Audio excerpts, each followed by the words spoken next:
inga utafute interview ilifanyika na PS hiyo wakati, PS wa housing. The initial proposal was the housing levy was to be an investment.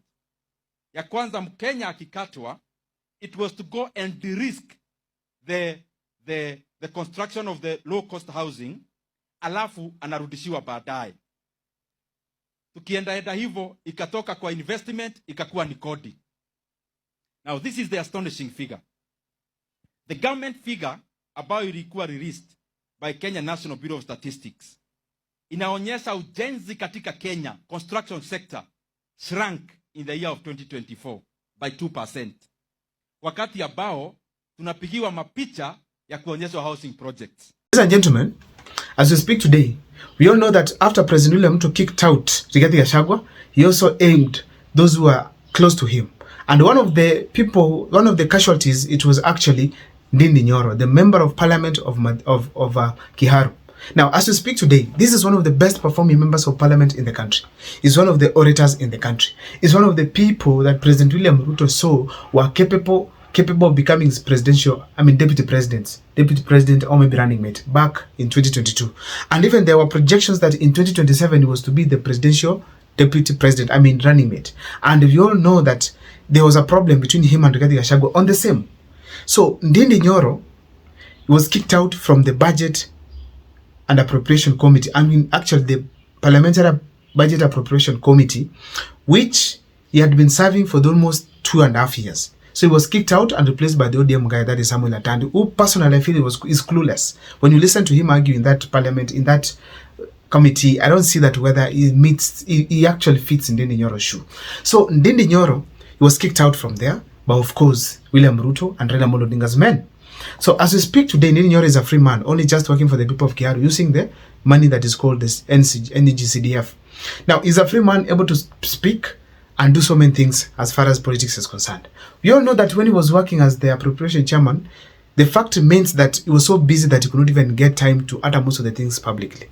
Most of the time, you could find him talking about the issue to do with the budget, and that is it. But when it comes to the public things, he never used to say much. But in Ndindi Nyoro, we have to state it here categorically, that now he has time, and the fact means that he has been talking of late.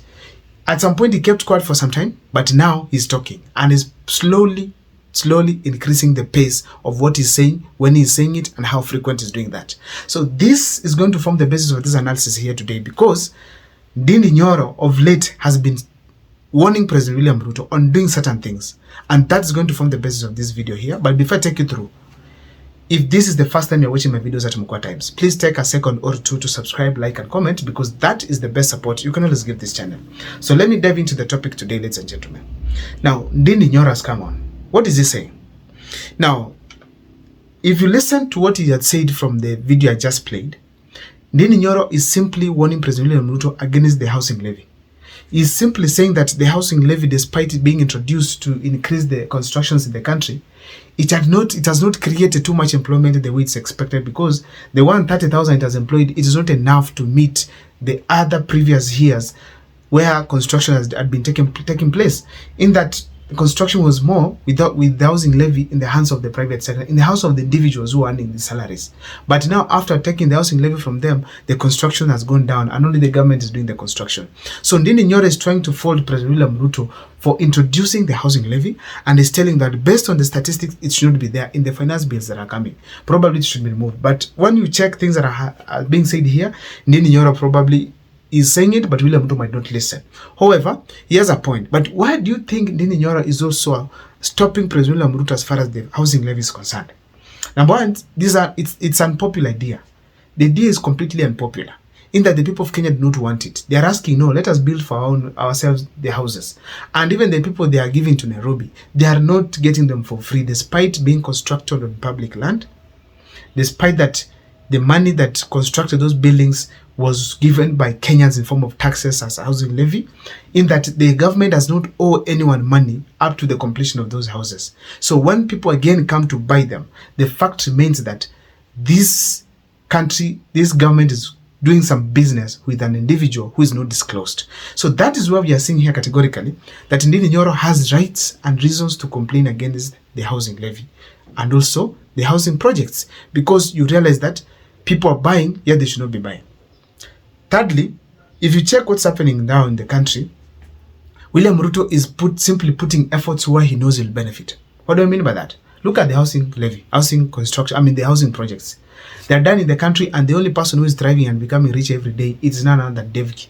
The person who is supplying metals, supplying cement, and even iron sheets, plus many other construction materials, who is one of the closest friends of President William Ruto.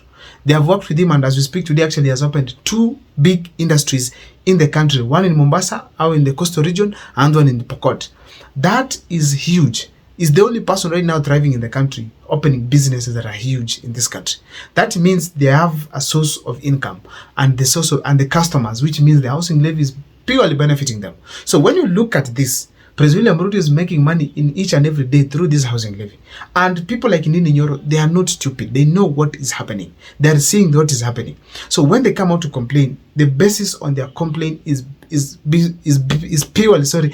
purely on the aspect that the housing projects are meant to benefit an individual and not the public. And therefore, they want this issue of housing levy abolished.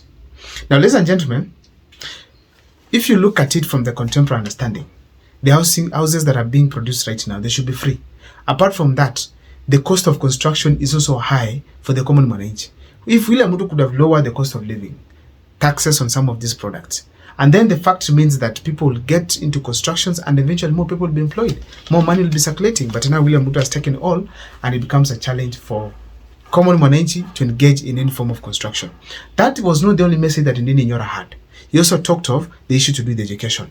Ati wazazi waanze kulipa mtihani. Vile tumekuwa tukifanya hapo awali, serikali inalipa mtihani, waendelee vivyo hivyo. Na kwa hivyo hata ile pesa hawajaweka ya mtihani, wajue kule watatafuta, waache kwanza kurenovate hizo nyumba kubwa kubwa zinakuwa renovated. Waweke pesa katika elimu. Now, as we speak today, the education sector is also failing. And we are saying that Ndindi Nyoro are saying put it very clear that the money must be budgeted. So whether they like it or not, the money must be in the budget. And I'm saying clearly that Ndindi Nyoro is going to ensure it is there. But the fact remains that the government is also failing. How can you really fail to even budget for the examinations that are going to be done every year in this country? There are people in this country who cannot afford even 100 shillings. That you can tell them at the end of the month to get 100 bob. These people honestly strain a lot. They are working so hard, but because of the status of the economy, it becomes difficult for them to get enough to take their kids to school. So when you go to an extent and subject them to what we call lack of examination fees, that is difficult for them, honestly. So Ndindi Nyoro has come out also to slam President William Ruto on the same. And on this particular video, I want to state it categorically that Ndindi Nyoro is another hope we have for this country. If he goes ahead to speak the way he does, project issues the way he's doing, then probably I propose him to be one of the running mates, if he's sincere, of one of the people in opposition. If it's Matiang'i, that could be the best combination. If it is Kalonzo, the best combination. I feel strong that can be the best thing that can happen for this country. Why? Ndindi Nyoro is a performer. He has performed very well in Kiharu. To an extent, we had members of parliament going there to benchmark. That is tremendous. So Ndindi Nyoro, if given a chance, he can be able to do much better. Now, also Ndindi Nyoro has worked on high levels like a member of parliament, working on budget, so he knows how budget works, how the government works. So he's therefore one of the people whom can be relied on as a deputy, maybe a running mate. We can also I cannot end this video by saying that, before I say that, Ndindi Nyoro is also youthful. So if they bring Ndindi Nyoro on board, that is attracting the youth sector in this country. The youth will come on board as well, be able to do what? To support the ticket that Ndindi Nyoro will be part of. So it's ideal that all the opposition people consider Ndindi Nyoro going forward. If they don't consider Ndindi Nyoro and then he's taken back to President William Ruto, it will be hell, because I know that guy is going to campaign. However, I don't know, but Rigathi Gachagua is more tough when it comes to campaigning. Nobody can beat him from the mountain region. But the fact is, when Ndindi Nyoro comes on, they are going to be of more value for this country than when they are alone. I don't know what's your take on the comment section. Share with me what you think about Ndindi Nyoro's sentiments, and probably what effect do you think they'll have in William Ruto's budget staffs, and also ensuring that the common life of the common mwananchi is improving. See you next time for more videos.